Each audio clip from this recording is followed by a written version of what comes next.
என்ன வண்டி பார்க்கணும், ஒரு ஃப்ரூட்டி பெப்பு. ஒரு மெக்கானிக் நண்பர் தான் இந்த வண்டி எடுத்து கொடுத்தாரு. பம்பை எப்படி கைட்ட தெரியாமல் ஹேண்டில் பண்ண தெரியாமல் நாப்பிள் உடச்சிட்டாராம். இங்கே பாரு, இந்த நாப்பில் உடச்சி அவரே பெவிகால் போட்டு துணிலாம் வச்சு செட் பண்ணி பார்த்தாலும் செட் ஆகலை அப்படின்னு சொல்லி நம்மக்கிட்ட எடுத்துகிட்டு வந்தார். இதுக்கு என்ன பண்ணுறதுன்னு யோசிக்கிட்டு இருக்கிறேன். இப்போ நிறைய தெரிஞ்ச நண்பர்கிட்டலாம் இது கேட்டுருக்கிறேன்.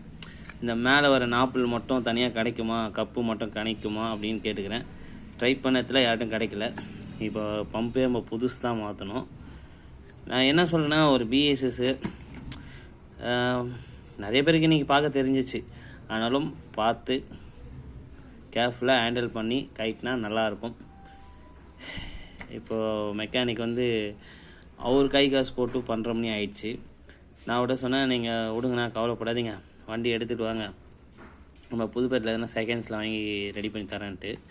என்ன விஷயம் பண்ணியிருக்கிறாருன்னு பார்த்தீங்கன்னா, இந்த நாப்பிள் மேலே பெட்ரோல் டீப் வருது பார்த்தீங்களா, இதை கரெக்டாக ப்ரெஸ் பண்ணி கைட்ட தெரியாமல் திருப்பி போட்டு நீக்கி இருக்கிறாரு. நீக்கின அடுத்த செகண்ட் பார்த்தீங்கன்னா மேலே உடஞ்சிச்சான். என்னத்தை சொல்கிறதுன்னு தெரியல. ஓகே, ஏற்கனவே நான் ஒரு பிரச்சனையில் இருக்கிறேன். ஒன்று வரைக்கும் அந்த பிரச்சனை விட்டு வெளியே வரல. புதுசாக இன்னொரு பிரச்சனை நம்மளை தேடி வருது. என்ன பண்ண முடியும்? மெக்கானிக் ஆகிட்டாரு, நம்ம நண்பர் ஆகிட்டாங்க. மெக்கானிக்னாலே நம்ம நண்பர்கள் தானே. ஓகே, கொஞ்சம் ரிஸ்க் எடுக்கிறேன்னா கொஞ்சம் டைம் கொடுங்க, ரிஸ்க் எடுத்து மாட்டி தரேன் அப்படின்னு.